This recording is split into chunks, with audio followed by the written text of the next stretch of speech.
ang presyo ng pagsunod kay Jesus. Bahagi yun, medyo naiba yung estilo ni Jesus, no? Kasi kapag sinasabi ni ibang sumunod kayo sa akin, yayaman kayo, no? Bahagi yun, no? Gagaling kayo, magiging sikat kayo, no? Yun ang kalimitang ipinamamanig ng tao para sumunod sa tao, no? Kaya bahagi yun, tawag nga po minsan ngayon ay yung idea o prosperity, you know? Dito ay hindi naman nais ni Jesus na i-discourage sa kanyang mga alagad, no? Pero kinakailangan iharap niya ang kanyang mga alagad na sa isang katotohanan na pagsunod sa kanya, kasi yung imahin ng tupa sa gitna ng mga asong buwan. Ano? Parang sinabi mo manok sa gitna ng mga buhaya. Ano? Ganon katindi. Lalapain ka. Ano? Ikaw ay dudurug-durugin. Yan yung hamon na ipinamamanig ng buong may kapal. Sabagat, iba ang pamantayan ng daigdig na ito. Iba ang pamantayan ng turo na Jesus. Maaaring hindi natin masyadong naramdaman sabagat sabi nga natin, tayo ay dito sa Pilipinas ay tawagin natin ay Muslim, ay Katolikong Kristiyano. Pero kung tutusin, huwag kayong magtaka kung bakit napakahirap labanan ang korupsyon. Lalapangin ka rito. Kapag tawag mo dito si Jerica, susunod ka sa pamantayan ng ginahayag ni Jesus. Pero paano? Paano ka makakasurvive? Kasi bahagi na ikaw ay ilalagay bilang tuma sa gitna ng mga asumpubat. Anong sabi niya? Panyayan niya rin, maging matalino kayo gaya ng mga ahas at maging matapat gaya ng mga kalapati. Sabi nga natin ay gagamitin pareho yung alin, yung utak at yung puso. Mahirap gamitin yun kasi medyo magkaiba na pamantayan yung puso, no? Kung siya kapag sinabi mo ginamit mo ang puso mo, no? Anong sasabihin sa iyo, no? Hindi mo ginagamit ang utak mo, no? Kapag sinabi naman ginamit mo yung utak mo, no? Anong sasabihin sa iyo? Wala kang puso, no? Kaya bahagi yun, no? Yung panyayan ay pinapahayag ng buong kapal. At ito yung paanyaya na kung tutuusin ay kinakailangan natin pagsumikapan na magamit. No? Kaya nga po, isa ho sa lumabas sa kung naalala ninyo yung synodality. No? Isang paanyaya na hinahanap pa rin natin yung patuloy na pag-aaral ng ating pananampalataya. The deposit of faith. Napakahalaga. Kasi paano natin itataguyod yung ating pananampalataya kung wala tayong alam sa ating pananampalataya? Kaya kinakailangan natin ng patuloy na pag-aaral. Ano ba yung sinasabi ni Jesus? Na alin? Na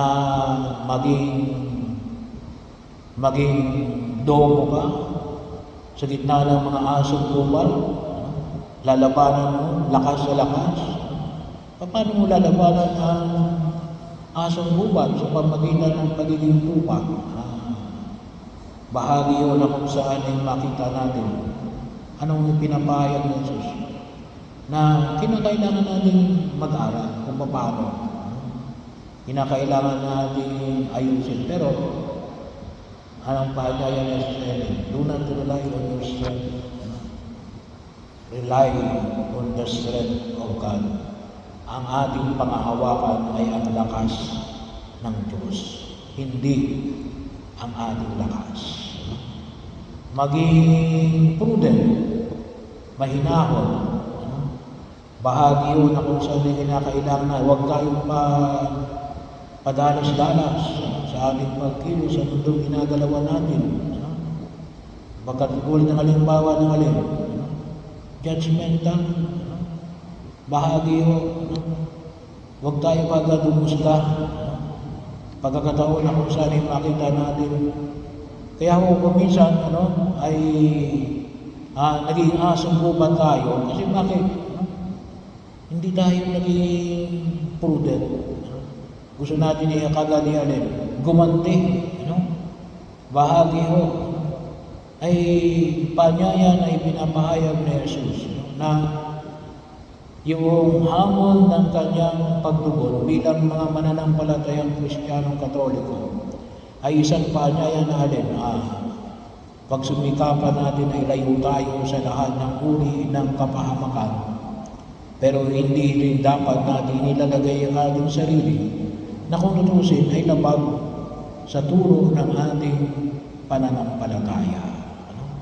Sapagkat bahagi yun, iba yung pamantayan ng daigdig na ito, iba yung pamantayan ng mundong ginagalawan natin.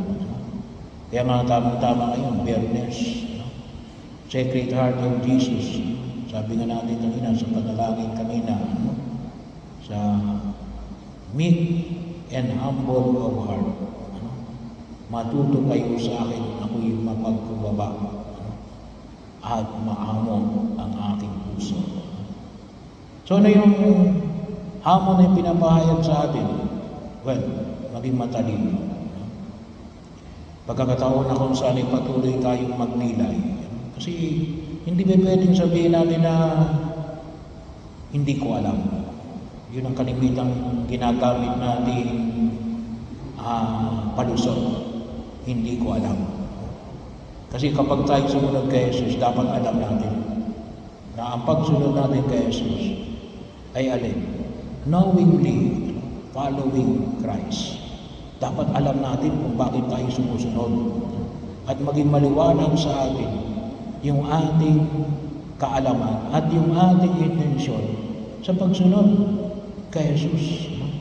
Kaya kinakailangan natin ng patuloy na pag-aaral, pagninilay, panalangin.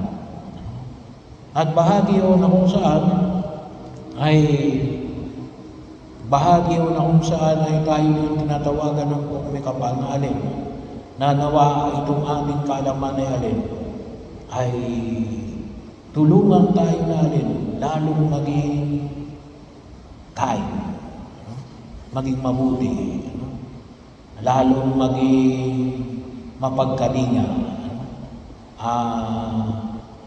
mapag-ampon, mapamahalaga sa bawat hindi lang sa miyembro ng ating pamilya, ngunit sa miyembro ng ating simbahan. Sapagkat bahagi kung babalikan natin, ba't ganito yung paanyaya ni Jesus? Kasi babalik ulit tayo sa sinabi ko, yung apostoles, bilang tawag nga natin ay ambassador, you act in the name of Christ. Yun nawang wag natin kalimutan. Hindi lang po yung mga alagad, hindi lang po yung mga pari, hindi lang yung mga madre, ngunit na rin bilang mga binyagan na makita sa atin na alin, wag natin kalimutan. In virtue of baptism, God has given us the power. Binigyan tayo ng kapangyarihan. Kasi baka sabihin natin, hindi ko kaya yan. Hindi. Binigyan tayo ng kakayanan ng Diyos mula nung tayo bininyagan na kumilos sa pangalan at diwa ni Kristo.